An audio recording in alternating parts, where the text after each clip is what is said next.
Hi friends welcome to रेन्ना समयल इनके என்ன சமையல் பார்க்க போறோம்னா ஹோட்டல் ஸ்டைல்ல ஒரு சாம்பார் பார்க்க போறோம். அதுக்கு முதல்ல பருப்பு வேக வைக்கணும். பருப்பு வேக வைக்க நான் 1 கப் தோரம் பருப்பு எடுத்துர்க்கேன். ஒரு தக்காளி 7 சின்ன வெங்காயம் 2 பச்சை மிளகாய் எடுத்துர்க்கேன். இத நம்ம முதல்ல வேக வச்சுக்கலாம். சாம்பார் இன்னைக்கு நம்ம வறுத்து அரைச்சு தான் செய்ய போறோம்.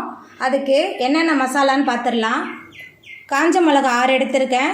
கொஞ்சமா வெந்தயம், 1 ஸ்பூன் கடலைப்பருப்பு, 1 ஸ்பூன் சீரகம், 2 ஸ்பூன் தனியா எடுத்துர்க்கேன்.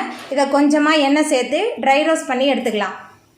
தாளிக்கிறதுக்கு எண்ணெய், கடுகு, மஞ்சள் பொடி, பெருங்காயம், சின்ன வெங்காயம், கருவேப்பிலை இதெல்லாம் தாளிச்சிட்டு நமக்கு பிடிச்சமான காய் எது வேணாலும் எடுத்துக்கலாம். முருங்கைக்காய், கத்திரிக்காய் எடுத்துருக்கேன். கடாயை சூடாயிட்டு எண்ணெய் சேர்த்துக்கலாம். 1 ஸ்பூன் எண்ணெய் சேர்த்துருக்கேன். இதில் தனியா,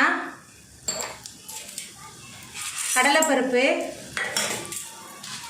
காஞ்ச மிளகாய் எல்லாம் சேர்த்து நல்லா வதக்கிக்கலாம்.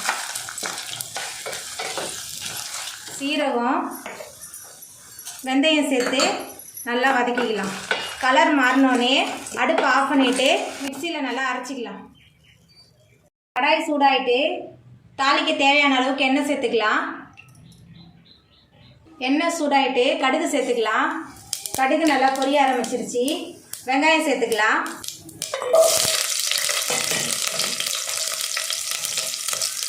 வெங்காயம் நல்லா வதங்கட்டும்.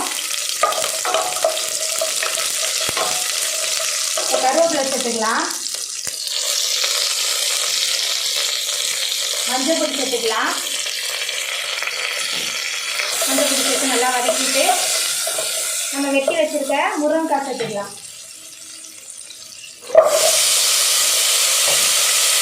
முருங்கைக்காய் சேர்த்து நல்லா வதக்கலாம்.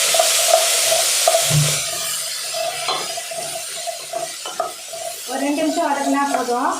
இப்போ புளி தண்ணி சேர்த்துக்கலாம். நெல்லிக்காய் சைஸ் புளியை தண்ணியில் ஊற போட்டு வச்சுருந்தேன், அதை ஊற்றிக்கலாம்.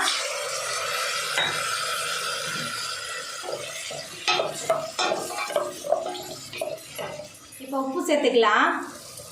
உப்பு சேர்த்துட்டு 1 நிமிஷம் வதக்கிட்டு சாம்பார் பொடி சேர்த்துக்கலாம். நம்ம அரைச்சி வச்ச சாம்பார் பொடி சேர்த்துக்கலாம்.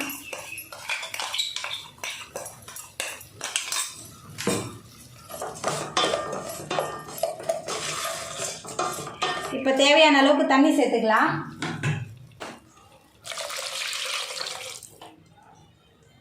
தண்ணி சேர்த்துட்டு கிளறிட்டு ஒரு மூடி போட்டு இந்த முருங்கைக்காய் வேகிற அளவுக்கு வேக வச்சுக்கலாம். முருங்கைக்காய் முக்கால்வாசி வெந்துருச்சு. இந்த நேரத்தில் நம்ம கத்திரிக்காய் சேர்த்துக்கலாம். ஏன் நான் முன்னாடியே கத்திரிக்காய் சேர்க்கலைன்னா ரொம்ப குழஞ்சி போயிடும், அதனால தான் நான் இப்போ சேர்த்துருக்கேன். இதையும் சேர்த்து ரெண்டும் நல்லா வெந்து வர அளவுக்கு மூடி போட்டு வேக வச்சிடலாம். இப்போ நம்ம காய் வெந்துட்டா என்னன்னு திறந்து பார்த்துடலாம். கொதி நல்லா வந்துட்டு காயும் நல்லா வெந்துருச்சுங்க. இந்த ஸ்டேஜில் நம்ம வேக வச்ச பருப்பை சேர்த்துக்கலாம். நான் பருப்போட ஒரு தக்காளி, 5 சின்ன வெங்காயம், 2 பச்சை மிளகாய் சேர்த்து வேக வச்சுருக்கேன். அதையும் சேர்த்துக்கலாம்.